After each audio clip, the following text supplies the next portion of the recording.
by PixieBrix. Today's guest is sitting right next to the same border as I do, but on a different side. I'm in Denmark, and today's guest is from, well, let him introduce himself. Hello, Henrik. Hello. My name is Henrik Kühnemann, and I'm, as you said, Anas, I'm just across the small strip of water that separates Denmark and Sweden. So I'm based in Malmö, in the south of Sweden. Nice to have you here. And what's your relation to PixieBrix? Well, I heard about PixieBrix on a podcast some time back, and I thought it was a really cool take on solving a problem. You know, the situation where you want to have something, you're working in some IT system, and you need to connect this to other systems, and you do repetitive tasks and such. So having a way to bridge this gap between systems and having a human in the loop, so to speak, to trigger this, and have that type of capabilities. I think that spoke to me. I'm coming from language services, where there are a lot of IT systems around and a lot of repetitive tasks. So I thought that this would be cool. And for the last month or so, I reached out and spoke to Mike and Todd a couple of months back, and so we've been working on and off with some really awesome stuff that I won't be able to show today, but I'm gonna show something else that's also pretty cool. So that about sums it.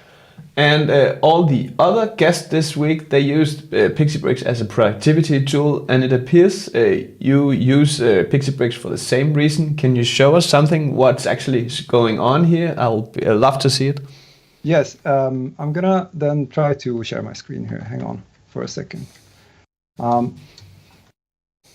So the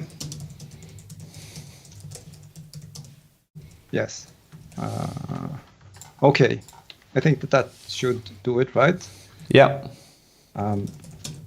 So what I would be using PixieBrix for, or rather before that, I want to back up a few steps, because what I want to do with PixieBrix today is grab something from the UI in the system, and then get some data from another system, and then present it to the user. The systems that we are gonna talk about today, or where I'm gonna work, it's not Slack and it's not Trello. So it's kind of, if you're not from language services, you probably never heard of this system. So I'm just gonna have a quick just do a quick background to let you all know where I'm coming from and what's going on, and so it's sort of like a super fast introduction to the way to the workings of the language services industry, because in a translation company,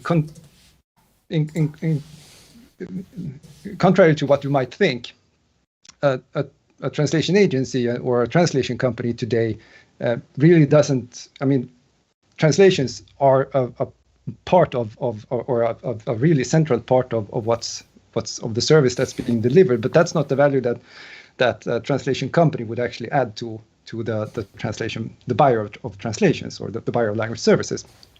What the translation company or the translation agency does is it organizes the delivery of translation services or language services, and then translators they do the translating on a freelance basis, and to be able to do this, it's common to have a sort of a best in breed approach to the technology that you use.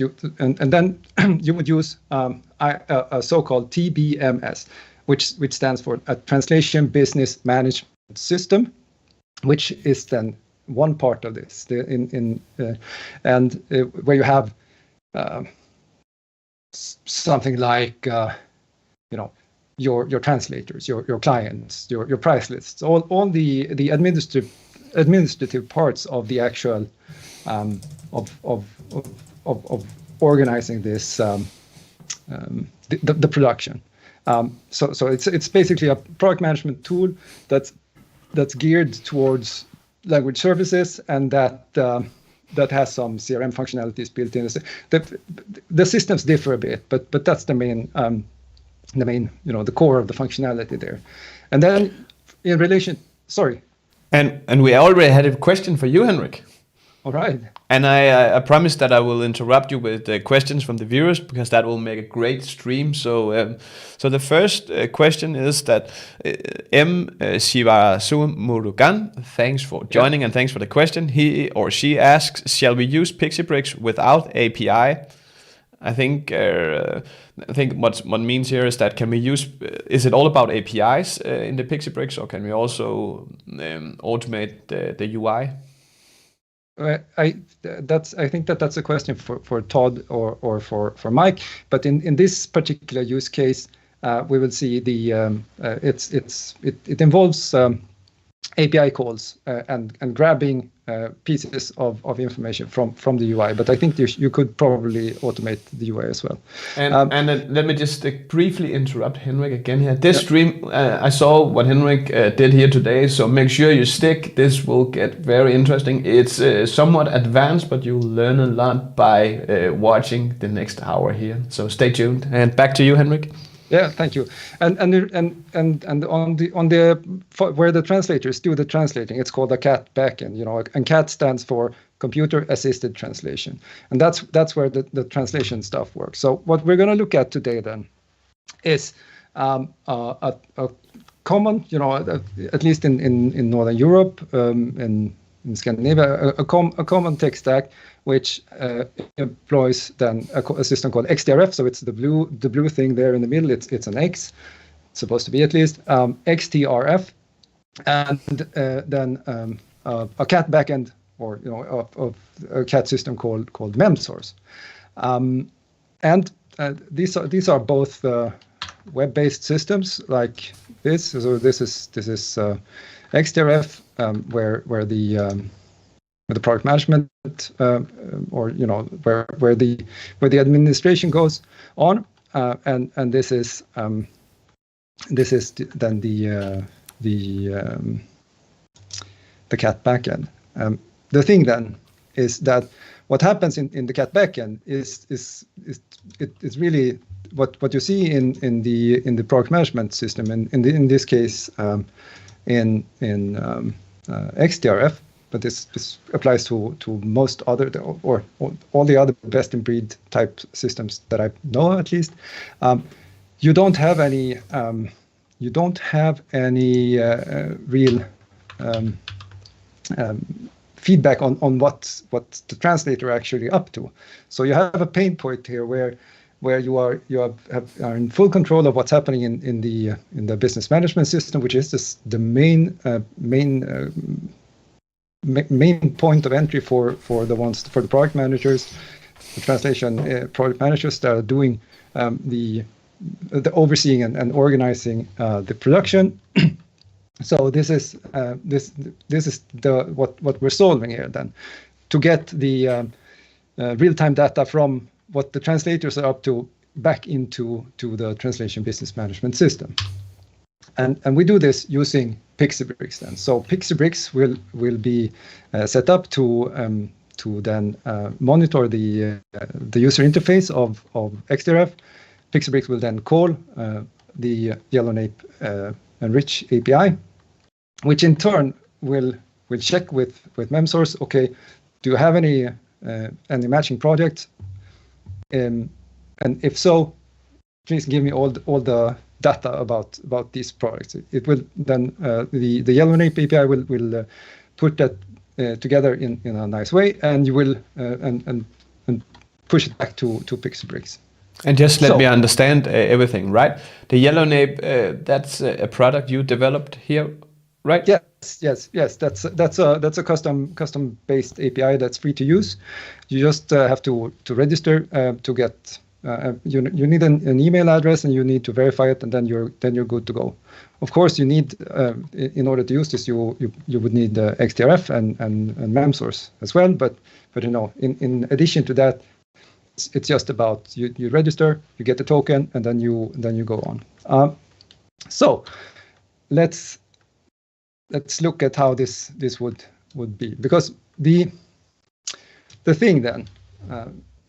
What we're looking at here is that the XTRF and the Memsource systems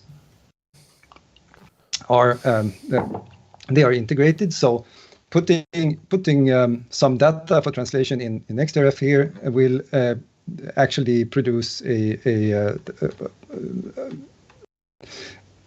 corresponding project in the backend of the system. So in this case, I think that this is something that's PixieBrix website translation.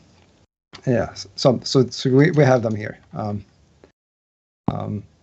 However, it's not possible from XTRF to actually see what's going on, and this is what a translator would see. And this is of course German. The page editor ist das Herzstück der PixieBrix Erweiterung. Okay, good. So I'm just gonna do what the translator to emulate the translator, just to then confirm some segments here, because what you want then is to have some real time when you're doing project management. You want to know what are the translators up to. So bringing this into the project. This is Spanish, okay, so nothing is going on here in Spanish because, well, it hasn't started yet. But with using PixieBrix, you can then get also on the project level for all the language combinations that you're doing, you will get some feedback in terms of what's going on. So we can see here that the Italian translators, they haven't started yet. The same goes for the Spanish. And if you would want to have a look in to see what's happening in the project in Memsource, you can click the link to get transported into here. Okay, so maybe we can then emulate some translation on part of the Spanish translator. So this is a fast one. So just accepting the machine translation here that you would otherwise, this is not the way a translator works, but just to emulate some form of progress here. So what's happening? So we can see here that the translation, the Spanish translator actually has started to work on this translation. So how does this happen then? So let me interrupt you briefly again, Henrik.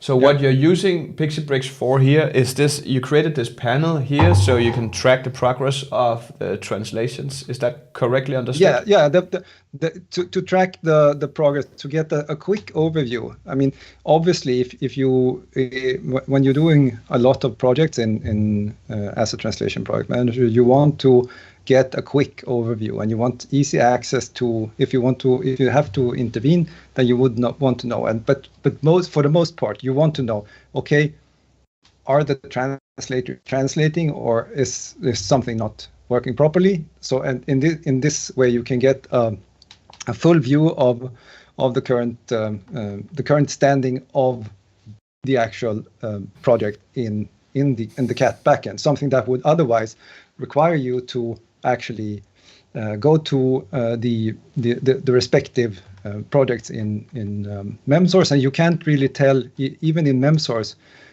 you can't tell. Well, you can tell some of the progress, but you can't tell it in this granular way. even from the from the product overview.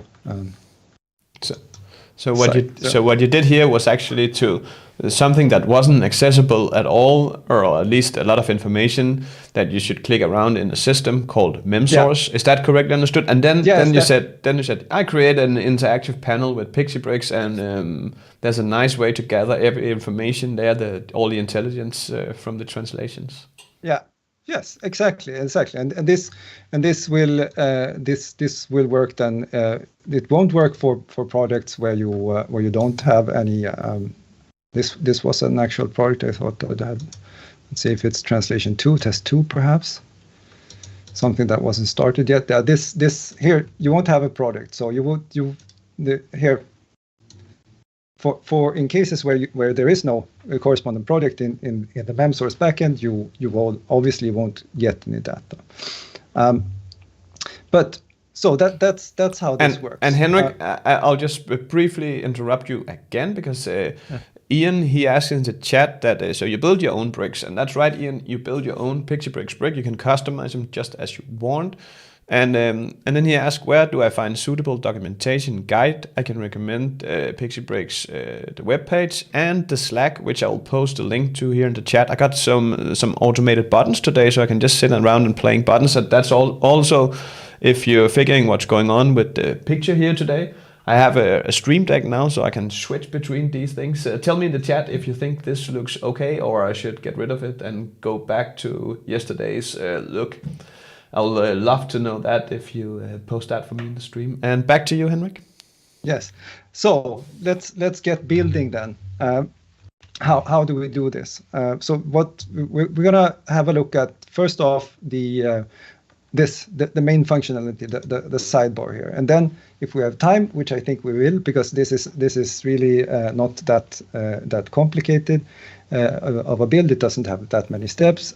We can see how to trigger this in a more elegant and efficient way than clicking, because at the moment it's just you have to open this yourself, but you can customize that also to actually open when there's relevant data.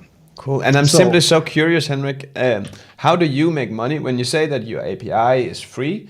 And so your business, Yellownape, how do you get customers, like paying customers? Well, paying. This is something to show what's actually possible using custom APIs and PixieBrix. Okay. Because a more commercially viable use case would be, if in a scenario where your client, not my client, but the client's client, is employing some type of web-based system, typically using two-factor authentication, because web portals and web systems that employ two-factor authentication are more complicated to actually automate using RPA or impersonating a user, because you would then this is something that two-factor authentication aims to make. Well, apart from the security, it makes it harder to automate this. So in that type of scenario, we would build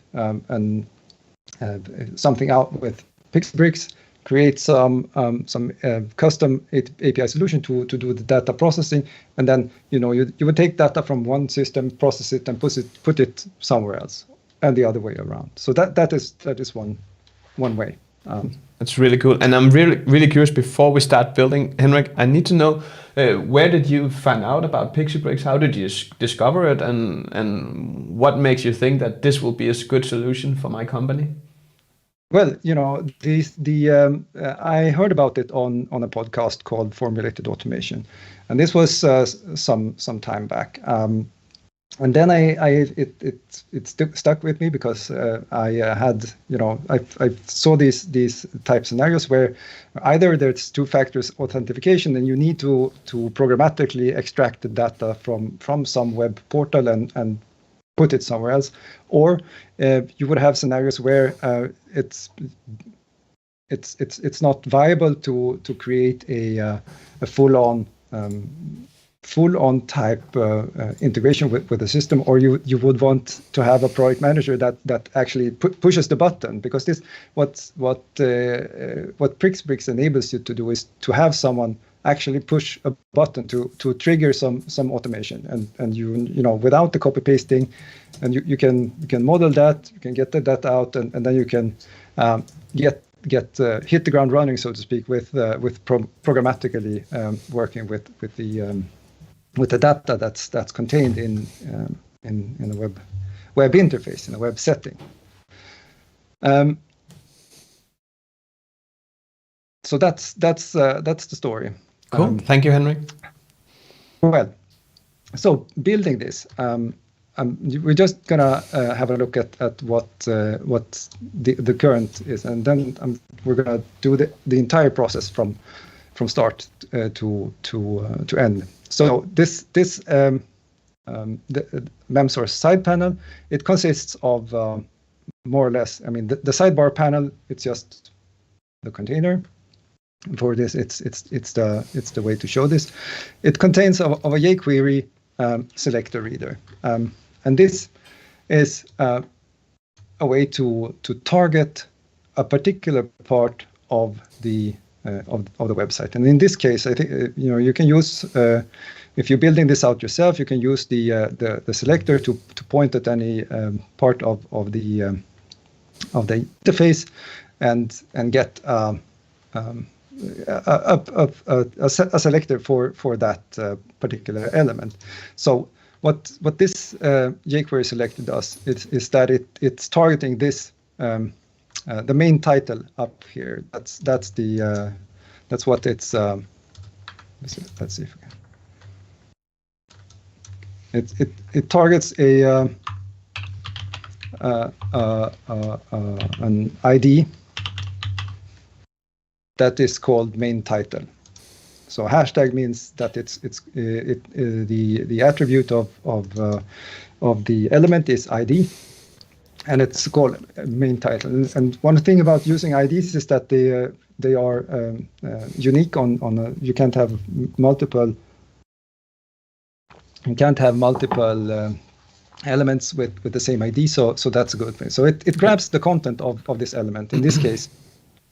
And let me just briefly say something here, because yesterday someone asked what this jQuery were about, or asked me afterwards on my private chat, and a good place to practice these selectors. PixieBrix actually can let you pick them automatically, and then like one time out of 100 you need to manipulate themselves. But if you wanna get good at these, you can Google CSS Diner. That's a great place to start. It's really interactive and intuitive to practice these selectors. So this answer was to you, and back to you, Henrik.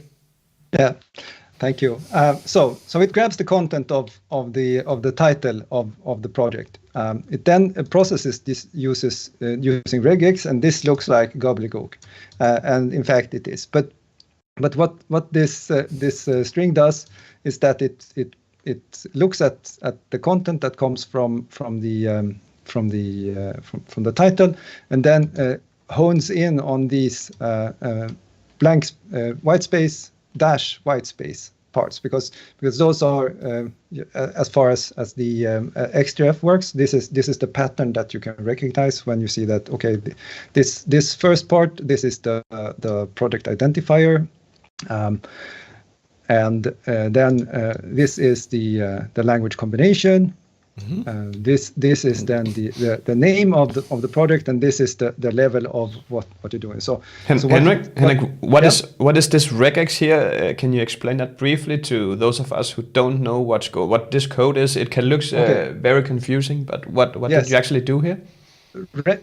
Regular expressions is a way to model. How to put it?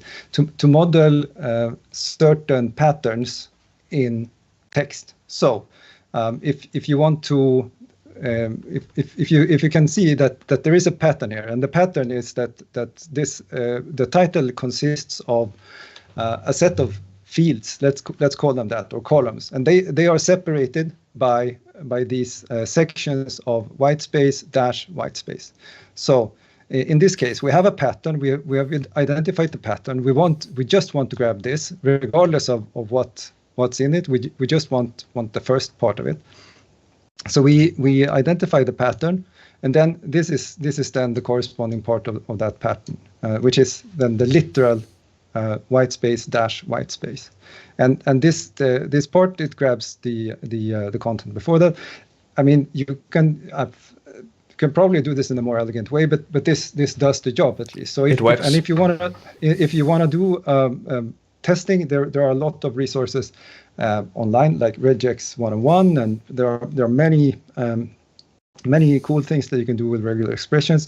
So if you ever work with text and you need to parse it and you can see the patterns, then you can probably express them using Regex. But it's beyond the scope of today to deep dive into that. But what the Regex extractor brick does is that it gets the ID of the project, because this is then what we're using to actually know if there is a corresponding project in the Memsource. Because the next step then is to actually send this the ID to the Yellownape Enrich API and see what you get in return. If there is a response, then it will be shown in the side panel.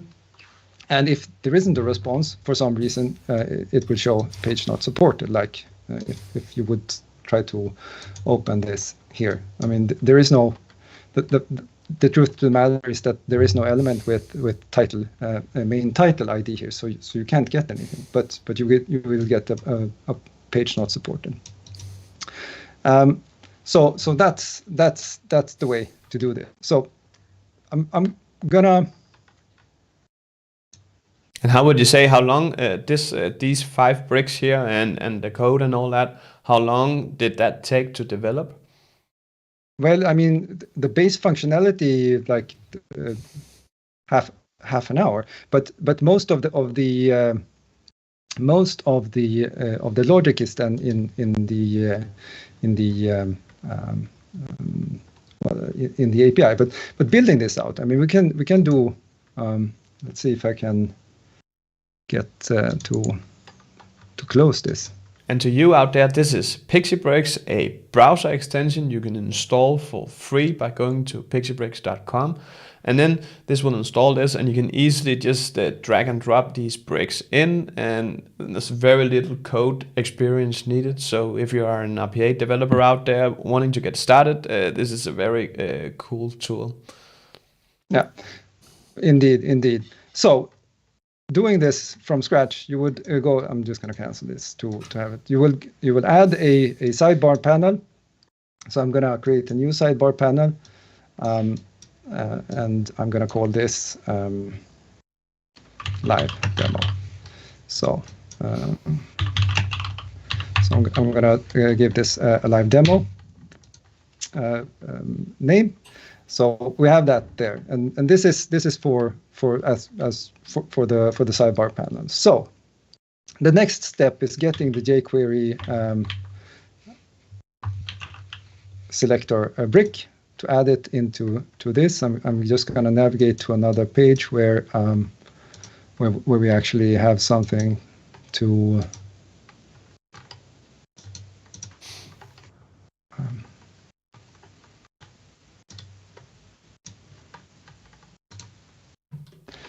To target. So if I would want to choose, I could use the selector here. I think that main title is better because it's more specific. This is an H1, of course, but main title is a very safe way to do this, because now we can target this. So we have the data here. It then outputs this into a variable called data, and here you can name the selector let's call it title, or we could call it let's call it title. just to be clear on what happened. And if you want to, you can render the panel here to see what we have in the preview. Okay, we have this is the actual content that the jQuery reader is getting. So we can see that this is in fact correct.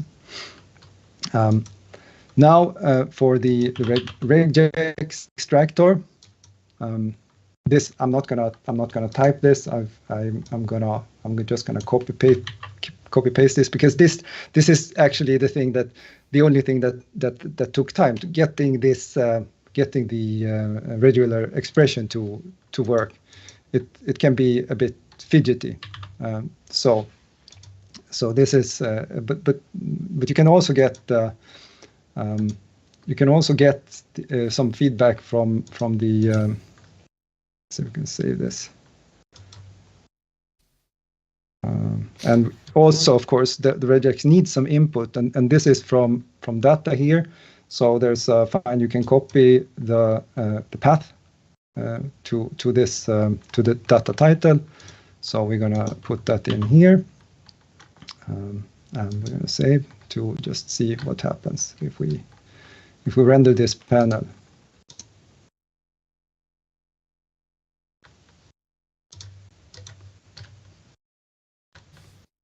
Can we just see? And while Henrik is doing this, I can say that if you want to install PixieBrix and build your first bricks here, then I made a guide that will in 8 minutes will let you get started with PixieBrix, install, and build one thing that will actually customize LinkedIn, which was quite cool. So you can watch that guide afterwards by clicking the link here in the description. Yeah.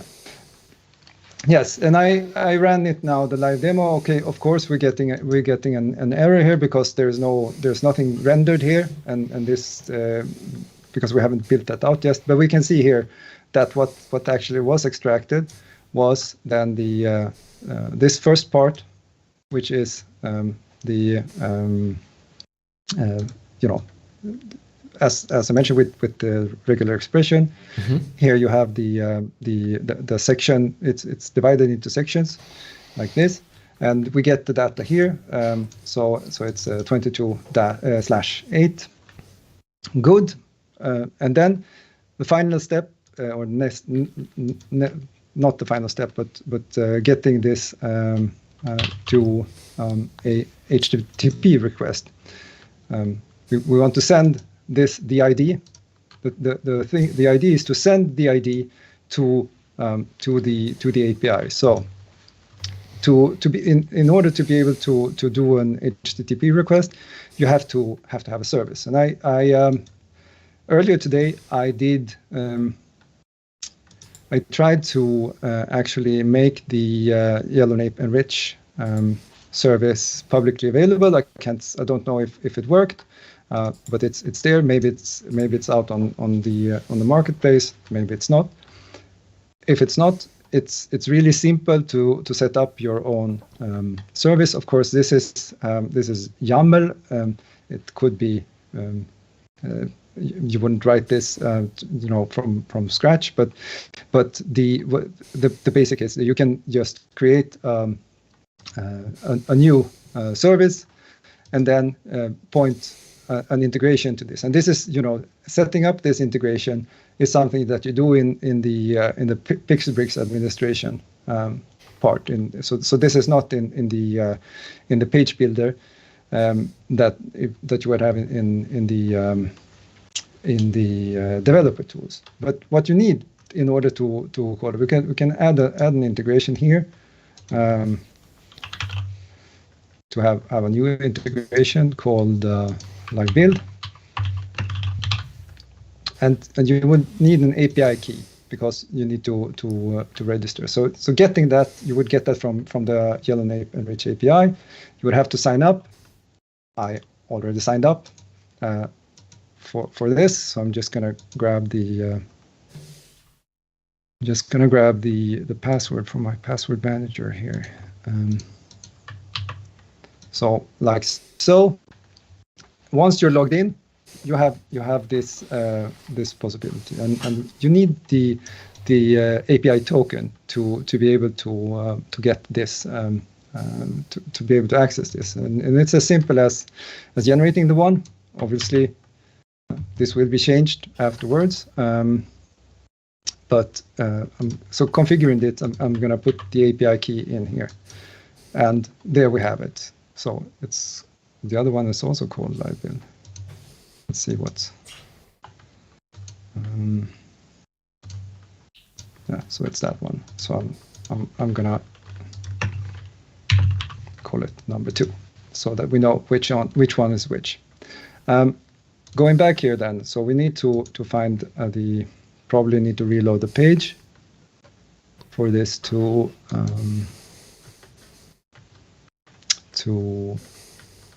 save this and then see. Yeah, now we have it here. So it's a service called live build 2, which is configured and all. And here in the API docs, you can find it. The information on how to do this. But the URL is basically the https enrich.gelname.se/memsource, and then we have a query string that's called name. And now we want to grab this, the ID from the regex extractor. And again, this copy icon here lets you then copy the variable and the property of the variable, so that you can easily have it here. And for this, I mean, if you would just paste it in like this, PixieBrix would interpret this as being only the literal thing here. So for PixieBrix to understand that this should be rendered as a what this variable contains, you have to wrap it in these curly braces, because and this is called Nunjucks. So if you want to delve into the syntax of Nunjucks, which is actually quite powerful, then just Google Nunjucks, because there's a lot of stuff online about that. We are really learning a lot of things here today, and all these things that Henrik says, you should pay attention to that, because you can definitely get a lot better in areas where you're not. I am definitely learning a lot, Henrik, so thanks a lot again for being here. It's really nice to see you building this thing on the fly, and with the challenge that there's actually in it. So thank you. Thank you. So as we can see, this is a GET request. We should put that also as choosing the method to setting that to GET.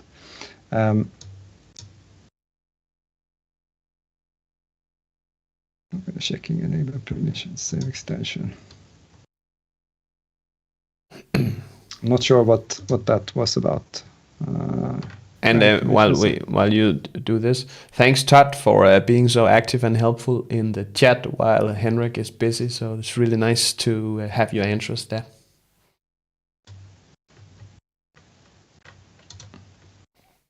I'm not sure why I'm getting this error. This is the curse of building on the fly, of course. I'm just gonna do an HTML render at the end of it all, so that we can actually see if this worked. Checking permissions. Yes. Could it be?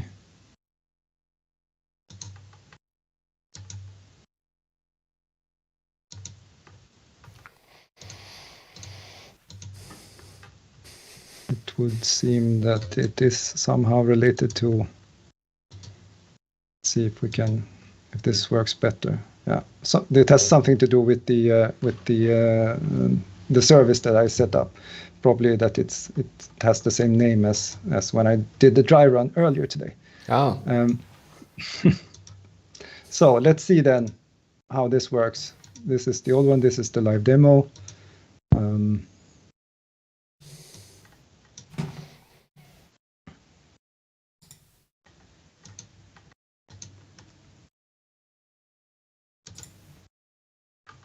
well, I'm going to see if I can understand what's going on here in the live build.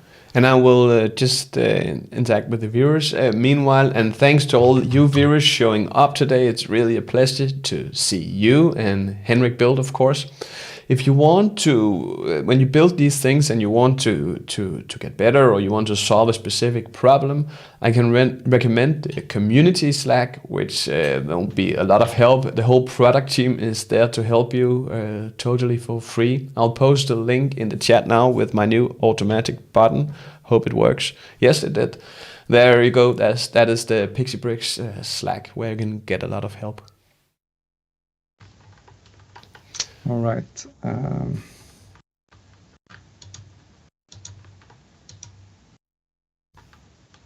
So.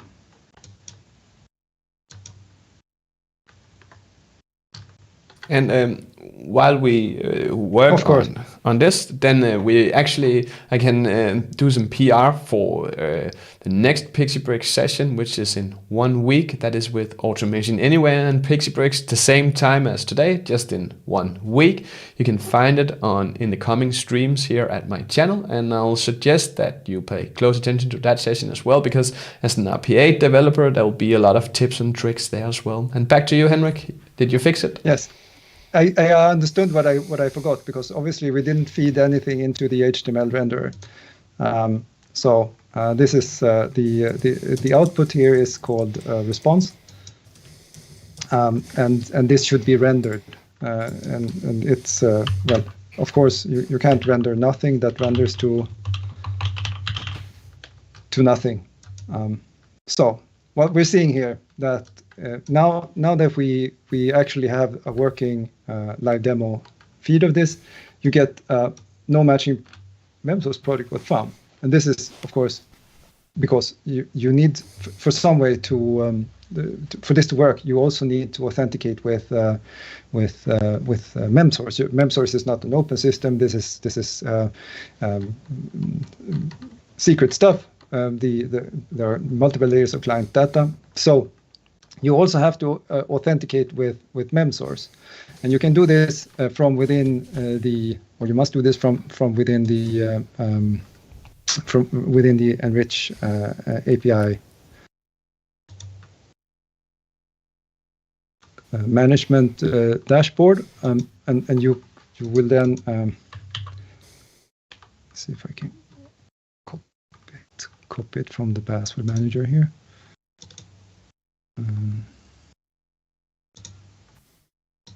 So, like so.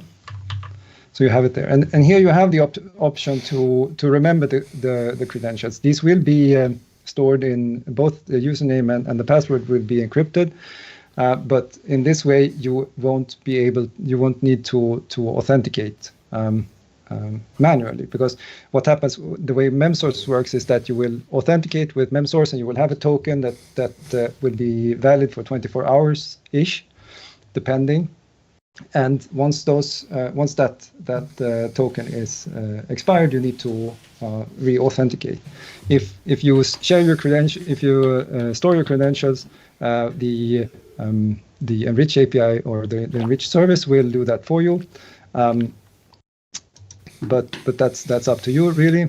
So now you have an authenticated session with Memsource. If you at some point would like to clear all the data, even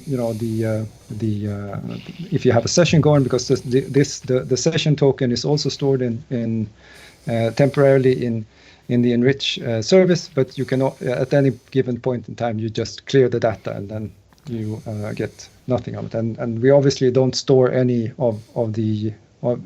anything that passes through here. But now that we're authenticated, we can go back to XTRF and we can try this again. And there we have it. So now it's working. Cool. And Henrik, if the viewers, they want to get in contact with you in some kind of way, where can we find you? Where would you see your primarily sources of content and contact lies? Where? Well, I post some stuff on LinkedIn, so I would recommend going to LinkedIn. But And, otherwise, and the link and Henrik's LinkedIn profile is here in the description. You can just click the description, click his profile, and click either connect or follow to Henrik there. And yeah, Henrik. Yeah. So that's that, and email is fine Cool. also. But so this is the main function, and so now we can try this for at another level. Okay, this is this happens twice now. So here we have it. I'm gonna try to see what happened. I have a project here with I think there was 12 languages. Also, this takes some time, of course, because there's a lot of data to be collected and to be parsed. But it's here we have it. So getting around to get a full page or the total overview of what's happening in a 12 language project that with integrated with Memsource would require a lot of clicking normally. So this supplies a view from above, so to speak, on the on the current progress in the current Memsource projects. But at what time do we have? Should I go on to have a look at the triggers as well? No, Henrik, we should cut it right away. No, I'm just kidding. Let's go on, Henrik. I would really love to see it, Henrik. It's very exciting, and you're good in explaining the things. So thank you. Well, thank you. The way that this works then is that you have to open this manually, and while that obviously can be done, we can do better creating a trigger for this. So what we basically would do then is that we have the main flow for the sidebar, and then we have a secondary flow that will evaluate the page to see, okay, is this relevant for us to show the sidebar, and if it is, well, then show the sidebar. So that's what you could also think of. You could do it, if that's too much, because that will make the sidebar pop up on every single page where you have an integrated product in Memsource. But if that's too much, you could do a context menu type thing. But what we're going to do then is that we're going to add a trigger.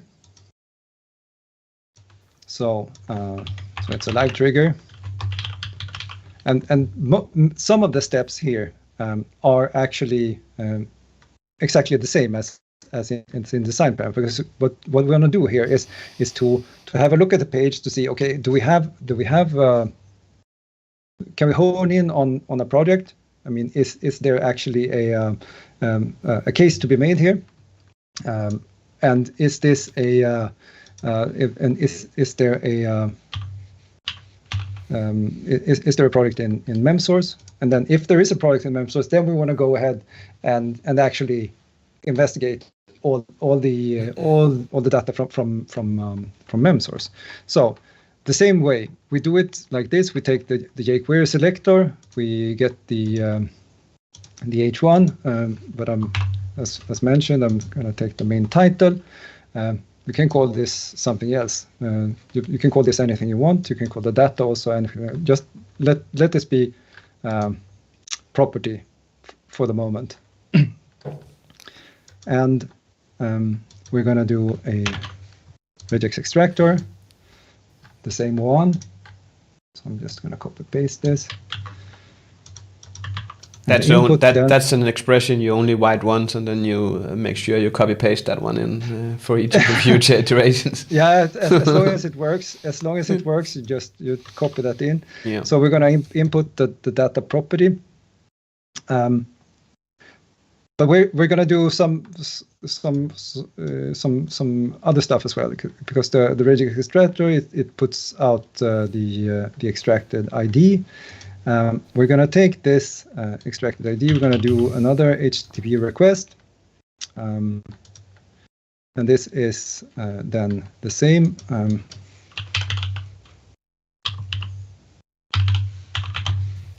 If I can spell correctly, Enrich. Oh.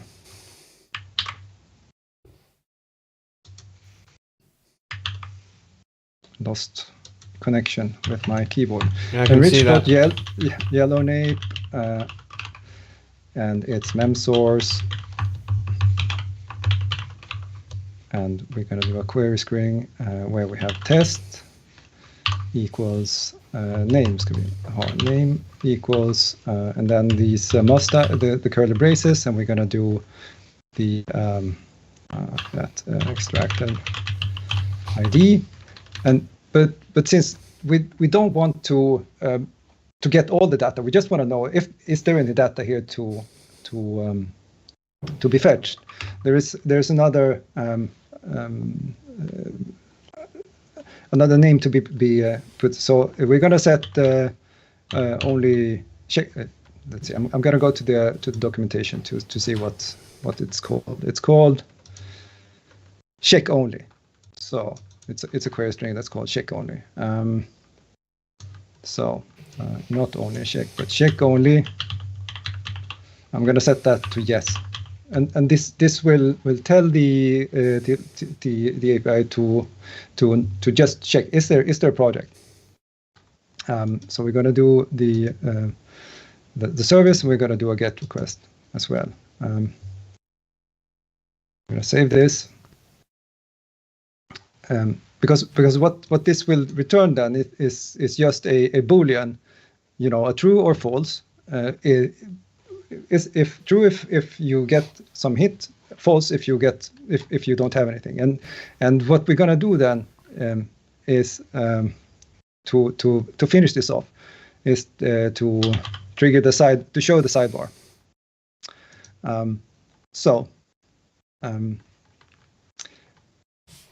Now we have the input, the response. We know that the response will be a boolean, since we have set check only to yes. The response will be a boolean, and with this boolean we can do a condition, because this is something that you can do with most bricks, and this adds a bit of elegance to how you want to do this. So you can model different paths through the same stack of bricks, depending on what you get from the page. So what the condition that we wanna we know that the response here will actually be a condition, because this is something I didn't find any documentation about this in the on the site. I don't know if there is, but I asked in the Slack channel. And Orlando was kind enough to help me out, showing me the way to do this. And so just recommend using the Slack. Yeah, definitely the Slack. And Orlando was actually guest here on Tuesday. So if you missed that session, you can also find the session with Orlando. And I'll post a link to the Slack again while Henrik continues here. Yeah. So what this is the condition here is if it's true, T yes, Y on or 1, then this will trigger, the show sidebar step will trigger. If it's not, then it won't. So let's see if this works then. So we're going to close this. Let's go to some smaller project first. Oh, it automatically triggered and got the data for us. So in a case where there is no project, it won't trigger. Here it won't trigger it. Is there no project here? Probably not. Let's see.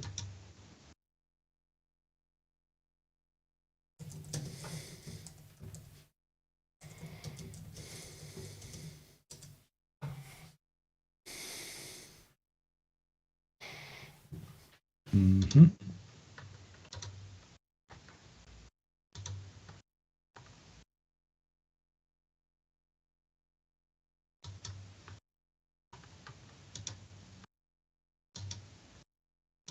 What could be the problem then?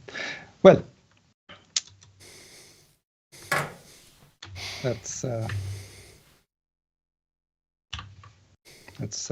check the logs.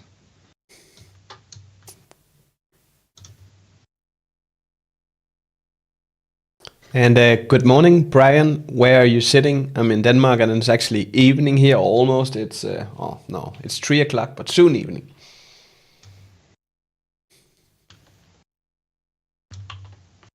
And the story behind, if you didn't hear it, Henrik is actually sitting quite close to me. We're in 2 different countries on each side of the border between Denmark and Sweden. So I guess it's also 3 o'clock at Henrik's place. Yes, it is. It is, in fact.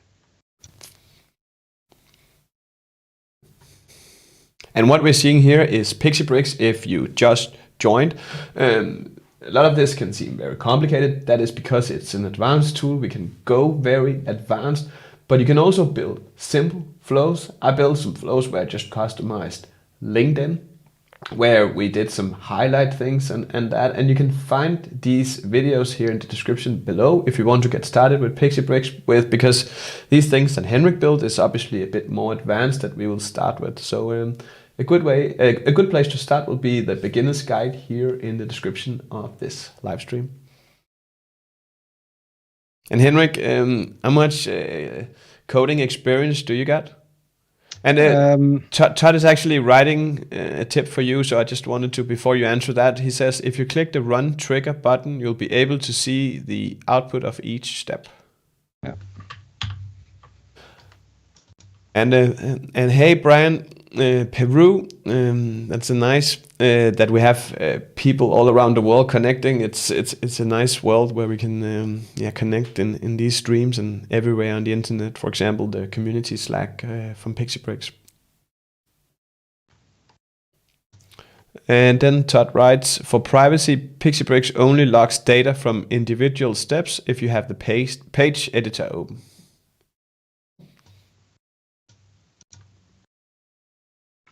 And Todd was actually guest here on Monday, a great session. If you missed that, you can also see that here on the channel. And Todd, did you find a new apartment with a poker table in, or was it all just show in the stream?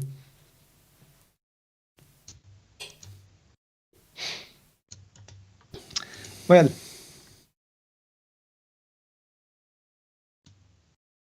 I'm not sure what actually happened here, but I will investigate and get back to you. For sure, no problem. It was really nice to see Henrik. And will you say that you will use PixieBrix in the future? Yeah, I think so. Yeah, definitely. To save time on doing these things. Yes. And who is are you married to a translator, or where did you get into this business here? No, actually, I'm actually a translator by training. I was doing philosophy, and then I went into translation. So I worked as a translator for some time, and then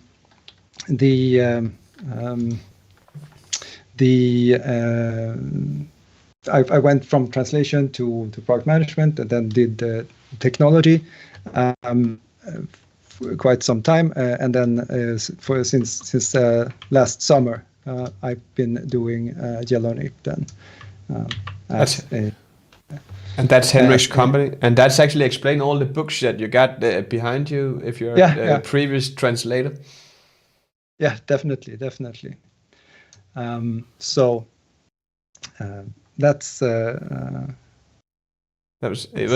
it was really nice to have you here, Henrik. Thanks for spending your time with us and showing us these things. And to you out there, thanks a lot for showing up on the stream. It's really nice to present to people out there, actually people, And if you either watch it live or you watch it afterwards, you can always help us. If this stream helped you, you can always help us by giving it a thumbs up. That will improve the reach dramatically. So to you, Henrik, thanks a lot for joining and thanks a lot for showing. And you will be present in the Slack as well, is that right? Yeah, and you can see here that the issue was, in fact, that the token got invalidated. So that's why it was an issue using two different services with the two different set of tokens. So this was the issue. So it's also a lesson to be learned here. Clean up after the dry run so that you can start off clean, and then you won't end up in this type of embarrassment. No, well, it wasn't an embarrassment. You showed us a lot of things, so of course this will happen occasionally. And you fixed it just before we quit, so that was nice. Yeah. Okay. So to you in Sweden, Henrik, see you. To you in Denmark, thank you. And to you out there, thanks a lot for joining. This was the PixieBrix sponsored stream. If you want more PixieBrix, next Friday, that is in a week, we will have the PixieBrix live with automation anywhere. So I hope to see you there. You can subscribe to the event. Bye-bye. And thanks for all of you writing in the chat. All right. Thank you. Thanks a lot, Henrik. If I can